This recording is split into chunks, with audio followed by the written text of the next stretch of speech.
अस्सलाम वालेकुम स्टूडेंट्स। उम्मीद करती हूँ कि आप सब लोग ईमान और सेहत की बेहतरीन हालतों में होंगे। आज का जो हमारा टॉपिक है वो है स्टेट्स ऑफ मैटर। सबसे पहले मैटर क्या है। मैटर, यहाँ पर मैटर की डेफिनेशन लिखी हुई है। क्या लिखा हुआ है कि anything other than energy which carries weight and occupies volume is called matter. कुछ भी चीज़ है इस दुनिया में एनर्जी के अलावा जो कि वजन रखती है और जगह घेरती है, उसको क्या कहते हैं, मैटर। अब मैटर की एग्जांपल आप कुछ भी लिख सकते हैं। आप ह्यूमन बीइंग है, आप भी मैटर है। ये पेन है, ये बुक है, ये टेबल है, ये वॉल्स हैं, कुछ भी है वो क्या है, मैटर है। अब मैटर किस किस फॉर्म में हो सकता है, स्टेट्स ऑफ मैटर में हम यही पढ़ेंगे। यहाँ लिखा हुआ है कि we observe 4 states of matter in everyday life. हमें 4 तरह के मैटर से इंटरेक्शन होता है। एक सॉलिड फॉर्म में होता है, लिक्विड फॉर्म में, गैस एंड प्लाज्मा। आज का जो हमारा मेन टॉपिक होगा वो क्या होगा, differentiate between solid, liquid and gases. इस बुक में इन्होंने डिफरेंस की फॉर्म में नहीं लिखा हुआ, लेकिन उन्होंने पैराग्राफ्स की फॉर्म में लिखा हुआ है। तो मैं आपको डिफरेंस के फॉर्म में करवाऊंगी कि अगर आपको लॉन्ग क्वेश्चन में भी आ जाए या शॉर्ट क्वेश्चन में भी आ जाए तो पॉइंट्स आप याद कर लेना। और आप उसको किसी भी फॉर्म में लिख सकते हैं। आप लॉन्ग क्वेश्चन की फॉर्म में भी लिख सकते हैं और शॉर्ट क्वेश्चन की फॉर्म में भी लिख सकते हैं। तो फिर स्टार्ट करते हैं। तो ये मैंने अपने एक स्टूडेंट को लिखवाया था, तो आपने भी इसी तरीके से पेपर में लिख के आना है। देखें, स्टेट ऑफ मैटर अगर आपको लॉन्ग क्वेश्चन में आया तो सबसे पहले आपने मैटर की डेफिनेशन लिखनी है, उसके बाद आपने टाइप्स लिखनी है, और फिर उन्होंने प्राइमरी स्टेट्स के बारे में भी लिखा हुआ है कि जो होता है मैटर, उसकी 3 प्राइमरी स्टेट्स होती हैं। ठीक है, इस तरीके से आप अगर हेडिंग्स बना के लिखेंगे तो एग्जामिनर को चेक करने में बहुत आसानी होगी और वो आपको फुल मार्क्स देगा। सबसे पहले जो हमारा पॉइंट है वो है कंप्रेसिबिलिटी। कंप्रेसिबिलिटी का क्या मतलब है कि किसी भी चीज़ को कंप्रेस करना, उस पर प्रेशर अप्लाई करके, वजन डाल के उसकी जो स्पेसेस होंगी, एयर स्पेसेस, उनको ख़त्म करना और उनके मॉलिक्यूल्स को एक दूसरे के पास लेके आना। ठीक है, तो आप खुद ही इमेजिन करें कि सॉलिड्स को हम कंप्रेस कर सकते हैं, नहीं कर सकते। उनके ऊपर जितना मर्जी प्रेशर अप्लाई करें वो अपनी शेप को चेंज नहीं करेंगे। लिक्विड जो है वो भी हम कंप्रेस नहीं कर सकते। एक पानी का ग्लास है, उसको इसके ऊपर अगर हम प्रेशर अप्लाई करेंगे तो वो पानी जो होगा वो बाहर निकल आएगा। उसका जो पानी होगा वो बाहर को निकल आएगा, वो कंप्रेस नहीं हो सकता। लेकिन गैसेस जो है वो कंप्रेस हो सकती हैं। वो कैसे हो सकती हैं, जैसे कि परफ्यूम की बॉटल्स होती हैं हमारे पास, उसके अंदर गैस को बहुत ही ज़्यादा कंप्रेस करके लिक्विडफाई करके हमें दिया होता है, और जैसे ही हम उसको यूज़ करते हैं तो वो फिर से वो जो होते हैं वो ड्रॉपलेट्स जो होते हैं वो एरोसोल की फॉर्म में कन्वर्ट होके तो गैसेस के रूप में कन्वर्ट हो जाते हैं। उनको हम कंप्रेस कर सकते हैं। ठीक है, अगला जो हमारा पॉइंट है वो है वॉल्यूम का। वॉल्यूम का मतलब क्या है कि वो कितनी जगह घेरते हैं, क्या वो कम ज़्यादा हो सकती है कि नहीं हो सकती है, कि हम प्रेशर अप्लाई करें तो इनकी वॉल्यूम जो है वो कम हो जाएगा, जगह जितनी वो घेरते हैं, या फिर उतना ही रहेगा। तो सॉलिड्स क्योंकि रिजिड होते हैं, बहुत सख्त होते हैं, तो हमें पता है कि वो उनका जो वॉल्यूम है वो फिक्स्ड रहता है, वो अपना वॉल्यूम चेंज नहीं करते। जो लिक्विड है वो भी वॉल्यूम चेंज नहीं करते।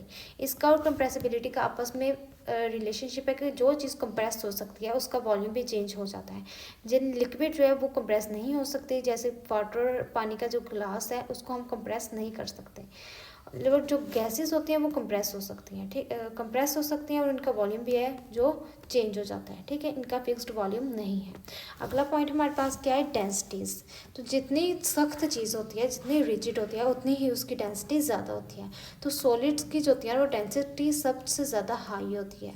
लिक्विड जो होती है उनकी गैसेस और सॉलिड्स के दरमियान में होती है, और गैसेस की सबसे लो डेंसिटी होती है। ठीक है, डेंसिटी का फार्मूला हमारे पास क्या है, density is equal to mass divide by volume. Density का फार्मूला क्या है हमारे पास, मैस डिवाइड बाय वॉल्यूम। तो जितना ज़्यादा मैस होगा किसी चीज़ का, वजन जितना ज़्यादा होगा उतनी ही उसकी डेंसिटी ज़्यादा होगी।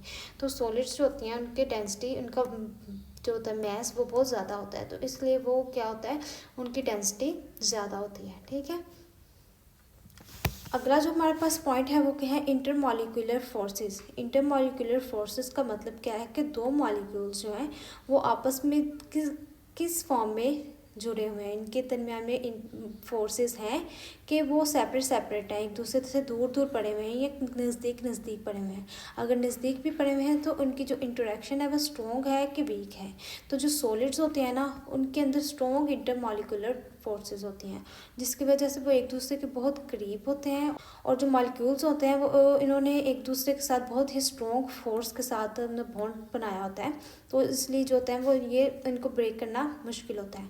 जो लिक्विड्स होते हैं जैसे कि वाटर है, तो उनके के अंदर भी इंटरमॉलिक्यूलर फोर्सेस होती ही हैं जो मॉलिक्यूल्स को एक दूसरे के साथ जोड़ के रखती हैं, लेकिन वो इतनी स्ट्रॉन्ग नहीं होती है, वो कभी टूट जाती हैं और कभी बन जाती हैं। ठीक है, जो गैसेस होती हैं उनके अंदर इंटरमॉलिक्यूलर फोर्सेस नहीं होती। वो अगला जो हमारा पॉइंट है वो इंटरेक्शन का, कि एक दूसरे के साथ कैसे इंटरेक्ट होते हैं। ठीक है, जो सॉलिड्स के पार्टिकल्स है ना वो एक दूसरे के बहुत करीब होते हैं और एक रेगुलर पैटर्न में एक दूसरे के साथ अटैच्ड होते हैं, इसलिए हम इनको कहते हैं कि ये क्या है, क्लोजली पैक्ड है।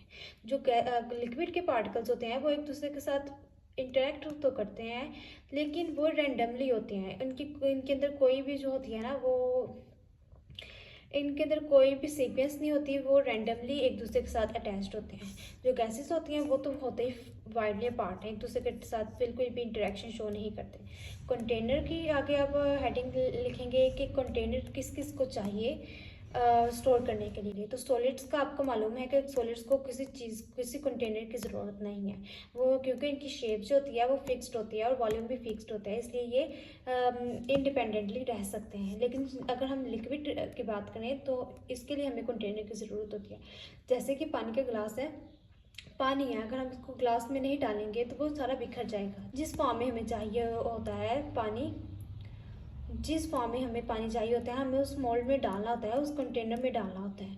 और गैसेस जो होती हैं उनको भी एक कंटेनर की ज़रूरत होती है। अगर हम इसको किसी भी बोतल या फिर किसी भी कंटेनर में नहीं डालेंगे तो वो सारी क्या हो जाएंगी, बिखर जाएंगी, पूरे कमरे में बिखर जाएंगी।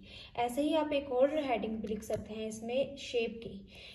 सॉलिड्स की आपको मालूम है कि एक डेफिनेट शेप होती है और लिक्विड्स की डेफिनेट शेप नहीं होती है। उसको जिस कंटेनर में डालते हैं उसी की वो शेप ले लेता है। और जो होती है गैसेस, उनकी भी डेफिनेट शेप नहीं होती। ठीक है, अब अगर मैं आपको यहाँ से भी पढ़ा दूँ तो यहाँ पे भी सारे पॉइंट्स वही लिखे हुए हैं। ठीक है, यहाँ पे पहले उन्होंने प्राइमरी स्टेट्स के बारे में बताया हुआ है कि जो होती हैं वो 3 प्राइमरी स्टेट्स होती हैं। फिर यहाँ से स्टार्ट हो रहा था गैसेस का पॉइंट। तो गैसेस के अंदर वो उन्होंने बताया हुआ है सबसे पहले कि वो वाइडली अपार्ट होते हैं, एक दूसरे के साथ नहीं होते, बहुत दूर दूर होते हैं। वाइडली अपार्ट का मतलब क्या है कि दूर दूर होते हैं, विद नो ऑर्डर, इनके अंदर कोई ऑर्डर नहीं होता। ठीक है, ये मैंने आपको बता दिया कि वो रैंडमली पड़े होते हैं। और इनके अंदर क्या होती है, वीक इंटरमॉलिक्यूलर फोर्सेस होती हैं, एक दूसरे के अंदर जो बॉन्ड बनाते हैं वो बहुत वीक होता है। तो ये जो थी, ये सारे फीचर्स इनको क्या बनाते हैं, गैसेस को, कि ये इजीली कंप्रेसिबल है। ये मैंने आपको पॉइंट बताया कि इनको कंप्रेस हम कर सकते हैं और इनकी डेंसिटीज क्या आती हैं, वो बहुत ज़्यादा लो होती हैं। ये सॉलिड्स के बारे में लिखा हुआ है जो मैंने आपको सारे पॉइंट्स में अलग अलग करके बताया। आगे ये लिक्विड का पॉइंट है, तो लिक्विड में उन्होंने बताया हुआ है कि जो मॉलिक्यूल्स होते हैं वो क्लोजली अटैच्ड होते हैं, एक दूसरे के साथ अटैच तो होते हैं लेकिन रैंडमली अटैच्ड होते हैं। ठीक है, तो इनके अंदर भी इंटरमॉलिक्यूलर फोर्सेस होती है, लेकिन सॉलिड्स और लिक्विड्स के दरमियान में होती है। अब उन्होंने बताया कि जो लिक्विड्स होते हैं ना वो इनको कंप्रेस नहीं हम कर सकते, और इनकी डेंसिटीज जो होती हैं मतलब वो भी सॉलिड्स और लिक्विड्स के दरमियान वाली होती हैं। अब सॉलिड्स के बारे में इन्होंने क्या बताया है कि जो सॉलिड्स होते हैं उनकी डेफिनेट शेप होती है और डेफिनेट वॉल्यूम होता है। डेफिनेट का मतलब क्या होता है कि एक खास शेप होती है, हर तरह के सॉलिड की एक खास शेप होती है। जैसे पेन है, इसकी खास शेप है, बुक की खास शेप है। ठीक है, टेबल की खास शेप होती है, उसको हम चेंज नहीं कर सकते। जिस फॉर्म में उसको हम एक बार बना लेते हैं वही रहता है। और वॉल्यूम इनका डेफिनेट ही होता है, फिक्स्ड होता है। तो जो पार्टिकल्स होते हैं वो क्लोजली पैक्ड होते हैं, इनके अंदर क्या होती है, स्ट्रॉन्ग इंटर अटोमिक और इंटरमॉलिक्यूलर अट्रैक्शन होती है। ठीक है, ये भी मैंने आपको पॉइंट बता दिया है। तो एक पॉइंट यहाँ पे मैंने नहीं बताया कि वो जो होती हैं वो ओसिलेट करती हैं। ओसिलेशन का मतलब क्या है कि अपनी ही जगह पे सिर्फ थोड़ा सा वाइब्रेट करती हैं, अगर हम इसको हिलाएं भी किसी सॉलिड को, और वो वाइब्रेशन इतनी कम होती है कि हम अपने नेक्ड आई से नहीं देख सकते। ठीक है, the particles in solid remained fix eight their position, वो अपनी पोजिशन पे फिक्स्ड रहते हैं, बट थोड़ी सी ओसिलेशन करते हैं। ओसिलेशन मतलब थोड़ी सी वाइब्रेशन करते हैं अपनी मेन पोजिशन में। सॉलिड्स होते हैं वो इनकम्प्रेसिबल्स होते हैं और रिजिड होते हैं। रिजिड का क्या मतलब है, सख्त होते हैं, अपनी शेप को चेंज नहीं करते। अब डेंसिटीज क्या है कि densities of solid are very high. Solids are the only states of matter which do not need any container, इनको किसी कंटेनर की ज़रूरत नहीं होती।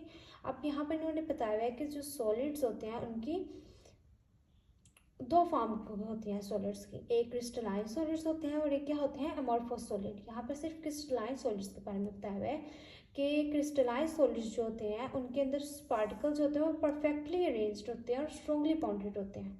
ये क्या बनती हैं, इस वजह से वो होते हैं इनकम्प्रेसिबल हो जाते हैं और उनकी डेंसिटीज़ जो होती हैं वो ज़्यादा होती हैं।